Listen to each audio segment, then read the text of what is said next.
We saw last time how Jesus predicted here events that he described as a great tribulation. We have that in verse 21, which says, "For then shall be great tribulation." He was referring firstly to the events that took place from April to September of AD 70 in relation to the fall of Jerusalem. And we considered some of the horrors of those events, especially as seen through the eyes of the Jewish historian Josephus. Whenever you look at what actually took place in Jerusalem at that time, it was unparalleled in all of history in brutality and inhumaneness and cruelty. Then, of course, the Great Tribulation that was experienced by the Jewish nation leading up to the destruction of Jerusalem is a type and a pattern of the Great Tribulation at the end of time, leading up to the destruction of this present world at the return of Christ. Verse 21, he says, "For then shall be great tribulation, such as was not since the beginning of the world to this time, no, nor ever shall be." Jesus predicted here that at the very end of the world, just as it happened leading up to the destruction of Jerusalem, there will be an intensified period of great tribulation. We pointed out one other time that throughout this whole era, from Christ's first coming, this whole church age, it is an age of tribulation, and indeed great tribulation at times. But Jesus was teaching here that toward the very end, just leading up to the very end, and Christ's return, there will be this intensified period of great tribulation.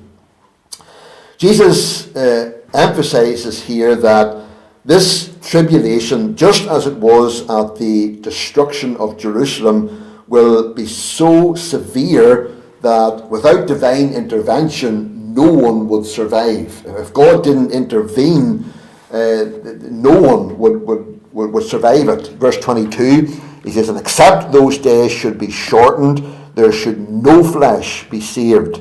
But for the elect's sake, those days shall be shortened." So severe will this tribulation be that, like the great tribulation that was experienced by the Jewish nation there in AD 70, it will not be prolonged for the elect's sake. For the sake of us, God's chosen people, God will cut short the great tribulation. God's covenant faithfulness will ensure that we, his chosen remnant, will be preserved.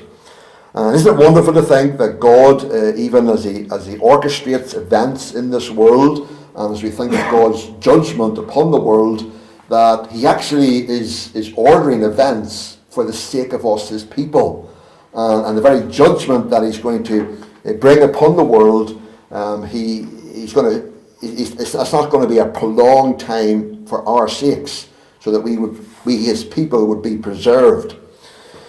Verse 21, Jesus describes this event to be such as was not since the beginning of the world to this time, no, nor ever shall be. Now, whenever we look in history, we find that there have been worse tribulations that have followed the events of AD 70, especially as far as how many lives have been lost. You can only think of World War I, when between 15 and 22 million people lost their lives, and World War II, between 60 and 75 million people died. So as far as the number of people that have died in tribulation since AD 70, and there have been greater tribulations. But whenever we consider the savagery and the cruelty and the outrages that happened in the fall of Jerusalem in AD 70, and we looked at some of those last time, we find that they were beyond comparison. There never was such a high percentage of one city's population that was destroyed. Everyone in the fall of Jerusalem, everyone was either killed or was sold into slavery. Now Jesus said in verse 21, great tribulation such as was not since the beginning of the world to this time, no, nor ever shall be. He was actually using terminology that was widely known in the ancient world for describing horrific judgment and intense calamity. He's really emphasizing just how horrific and how intense that tribulation was going to be. And an example of that is in the plagues in Egypt. If you want to turn back to Exodus 10, where very similar terminology was used. When Jesus said here that this great tribulation was not such as was not since the beginning of the world to this time, no, nor ever shall be. We find very similar terminology being used in regard to the plagues there in Egypt. Exodus chapter 10 and verse 14 says, and the locust went up over all the land of Egypt and rested in all the coasts of Egypt. Very grievous were they. Before them there were no such locusts as they, neither after them shall be such. So here's very similar terminology to what Jesus used here, really describing how horrific and just how terrible that plague was in Egypt there. And then move over to chapter 11, verse 6 of Exodus. It says, and there shall be a great cry. This is in regard to the final plague there in Egypt, the death of the firstborn.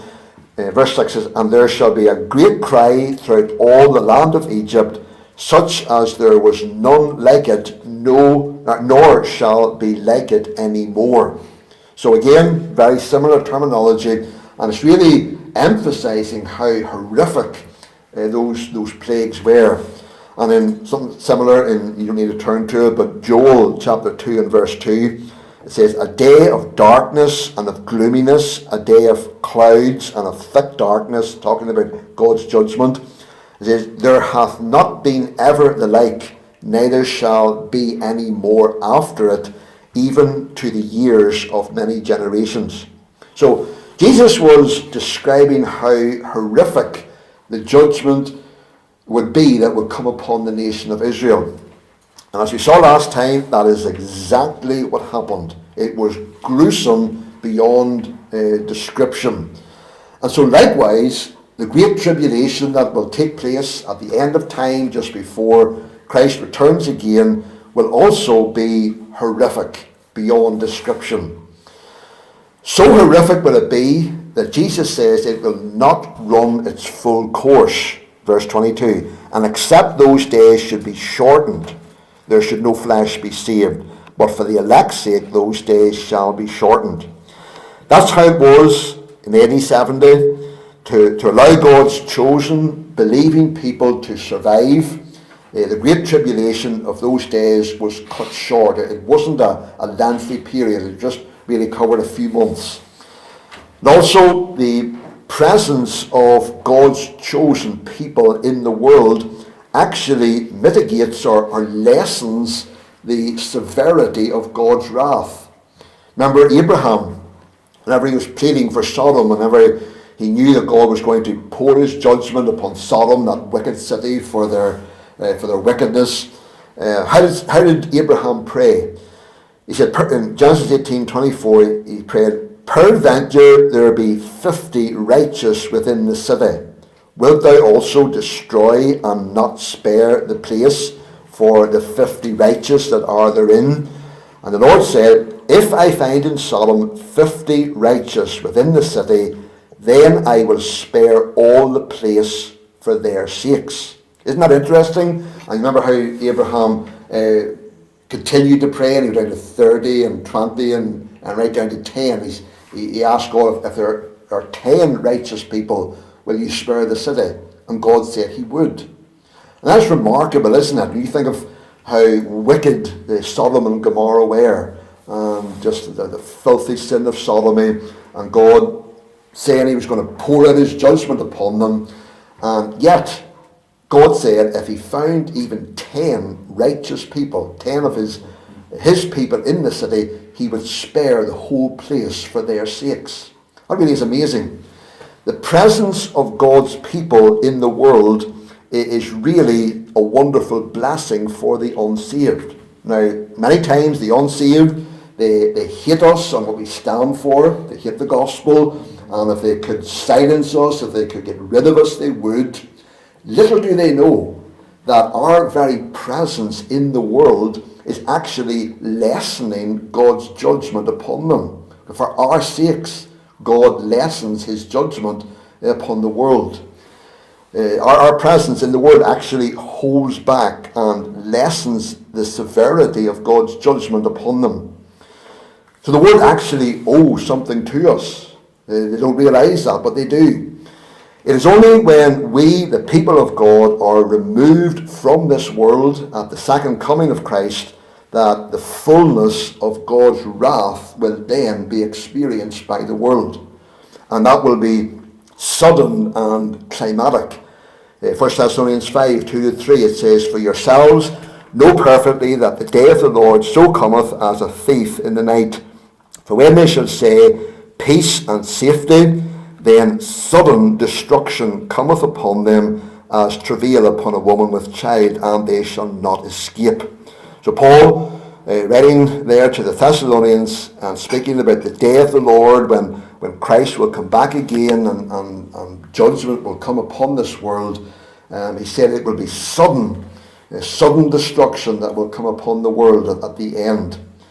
Remember Noah, whenever God said he was going to bring the flood upon the world, and it was only whenever God put Noah and his family in the ark that his final sudden judgment was unleashed upon the world in the form of a flood, and completely destroyed the world in an instant. And we will come to it in Matthew 24. Jesus likened his coming and the end of the world to what happened in Noah's time. And so you think about it, God threatening saying he was going to bring his judgment upon the world. He saw the wickedness was so great, and yet for 120 years as Noah was building the ark, God withheld his judgment while Noah and his family were still in the world. But as soon as God removed Noah and his family by putting them in the ark, God's judgment came that very same day, and the world was suddenly destroyed. And so again, just showing us that the presence of God's people, his elect as they're described here in verse 22, the presence of God's people in the world is actually holding back God's judgment and lessening the severity of it. And then at the end, whenever Christ comes back again and removes us as his people from the world, then God's judgment will be unleashed upon the world. Whenever Christ comes back again and raptures his church, catching them up out of the world, as 1 Thessalonians 4 puts it, then his final sudden judgment will be unleashed on the world. And this time it will not be by a flood, but by fire, completely destroying the world in an instant. 2 Peter 3 and verse 10 says, "But the day of the Lord will come as a thief in the night." Thief comes unexpectedly. No one's expecting a thief to come. It comes suddenly when no one's looking for him. That's how the day of the Lord will happen. But the day of the Lord will come as a thief in the night, in the which the heavens shall pass away with a great noise, and the elements shall melt with fervent heat. The earth also and the works that are therein shall be burned up. So that's what's going to happen, Jesus says, at the very end. Whenever Christ comes back again and finally removes his people, there will be no mitigation of his judgment, no lessening of it. It will be unleashed in all its full fury, bringing sudden destruction and complete destruction to this world. But in the meantime, until that happens, the presence of God's people in the world actually holds back and lessens the severity of God's judgment on them. In verse 22, "And except those days should be shortened, there should no flesh be saved, but for the elect's sake those days shall be shortened."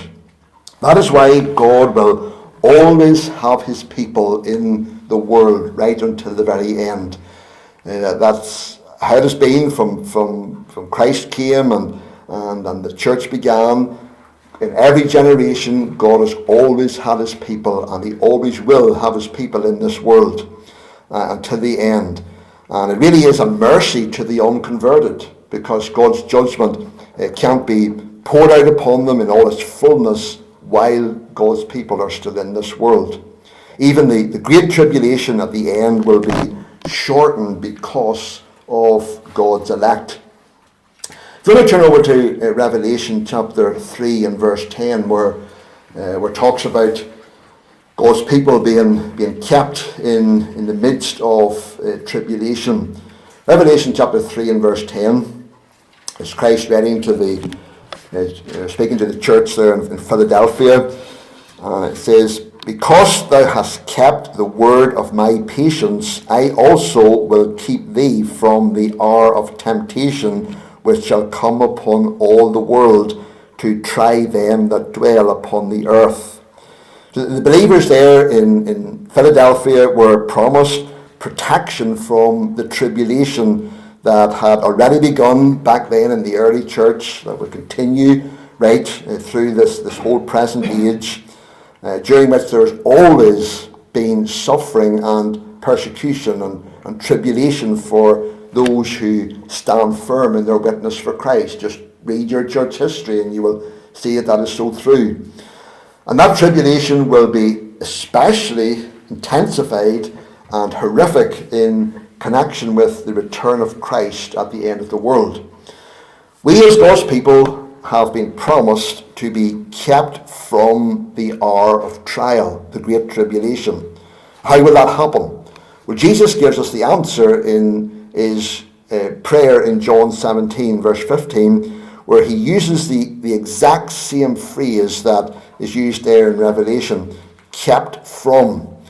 And here's how he prayed. He said, "I pray not that thou shouldst take them out of the world, but that thou shouldst keep them from the evil." So Jesus prayed, said he was not going to physically remove his people from the world, but that he would keep them from the evil that is in the world. He prays for spiritual protection from the evil that is in the world. And that's a comforting truth for us as we look at the evil that's all around us, the temptations that we so often face, that Christ has promised that he will keep us in those times. He will keep us and preserve us from the evil that is in the world, not by physically removing us from the evil, but as we face those temptations and face those evils, he will keep us. We will be spiritually protected. Christ is asking his Father there to keep his people from Satan's effort to destroy their spiritual life. So he doesn't pray for physical removal, but for spiritual protection. And the Bible nowhere promises special protection and shielding from trials and tribulations, physically removing us from them. We all struggle with trials, don't we? Tribulations, we somehow feel, if I could only be removed from this situation, or if only these trials were removed from me. We want to be removed from them. But often that's not God's will. He wants us to go through trials, and when we do, he has promised that he will keep us. Those trials will not destroy us. They will not destroy our faith. We will be spiritually kept and protected. Suffering for the sake of Christ and the gospel is something that believers have to face. Paul said in Acts 14:22 that it is through many tribulations that we must enter the kingdom of God. So whenever Christ promised his people there in Revelation 3 and 10 that they would be kept from the hour of trial, he's promising to keep his people from the wrath of God that would be poured out, it says, on them that dwell on the earth, that is, on unbelievers. God will protect his people from that judgment. It will not harm them spiritually. It will not destroy their relationship with him or their enjoyment of eternal life. You think of the children of Israel there in the land of Egypt during the 10 plagues. They weren't physically removed. They were there in the land, in the same land where those plagues were falling, but they were protected from those plagues so that those plagues didn't harm them. And we considered it in relation to the fall of Jerusalem, how not one of Christ's believing people perished. He gave them the plan of escape, and not one of them perished during the awful events of AD 70 and the fall of Jerusalem, because Christ was keeping and preserving his people in the midst of what was happening. And so we, as Christ's people, will be spiritually protected during the great tribulation that will lead us, that will lead up to Christ's return. Then in verses 23 to 28 here, Jesus tells his people that they are not to look for his second coming in those awful events that surround the fall of Jerusalem. Those events, Jesus predicted, would give false prophets a wonderful opportunity to lead people astray with false expectations of his appearance. Look at verse 23. It says, "Then if any man shall say unto you, Lo, here is Christ, or there, believe it not. For there shall arise false Christs and false prophets, and shall show great signs and wonders, insomuch that if it were possible, they shall deceive the very elect." Jesus tells his people, warns them here that there will be these false Christs, false prophets that will come along. They will try to deceive people into thinking that Christ had come back again. And Jesus is warning his people not to be swayed by their miracles or by their message. They need to be very careful that they don't entertain rumors that the Messiah had already returned and was waiting for them in some remote place, some remote desert place, or in some inner chamber there in the besieged city. Verse 26, it says, "Wherefore if they shall say unto you, Behold, he is in the desert, go not forth. Behold, he is in the secret chambers, believe it not." He warns them in verse 25, "Behold, I have told you before." Jesus says, I'm warning you about these things before they happen. You have no excuse to be led astray or to be deceived by these false teachers or these false prophets who will try to deceive you into thinking that I have come back again. I've warned you, so to be warned is to be forearmed. Josephus, the Jewish historian that we have been thinking about, he tells about a number of instances where impostors actually enticed people into the desert and other places with promises that the Messiah would appear. But if we will just listen to this warning of Jesus, we will not be deceived by these impostors, because we know that Christ's coming will not happen in secrecy or in obscurity. It will be in a spectacular manner, blatantly and obvious and universal. That's what he tells us clearly in verse 27. "For as the lightning cometh out of the east and shineth even unto the west, so shall also the coming of the Son of Man be." So the Christ's coming, he says, it's not going to be in some secret place, appearing in the desert somewhere or some inner chamber, but it's going to be in a spectacular manner. It's going to be obvious that is coming is taking place. It will be as instantaneous and unexpected and unannounced as a flash of lightning. Even though no one will foresee it coming, yet every eye will see it. Look again at verse 27. "For as the lightning cometh out of the east and shineth even unto the west, so shall also the coming of the Son of Man be." Everyone sees the lightning. And when we lived in Africa, especially in between the dry and the rainy seasons, we had terrible lightning strikes. I don't believe we have ever really seen proper lightning here at home. in comparison to what we've seen out there. It would just, you'd be lying in bed at night and it would just suddenly a rattle of thunder, and then the sky would just light up like it was daytime. And it's sudden and spectacular. Everyone sees the lightning whenever it happens. Jesus said his coming would be like that. It would be like the lightning. It would be seen by everyone. Everyone will see and recognize his coming. It's not going to be in some secret capacity. Even today there are people who would tell us that Christ's coming again is going to be in secret. But Jesus makes it clear here, it would be openly visible, just like the lightning. Verse 28, he says, For wheresoever the carcass is, there will the eagles be gathered together. The second coming of Christ will be obvious and unmistakable, just like the presence of vultures makes it unmistakable where a corpse is lying.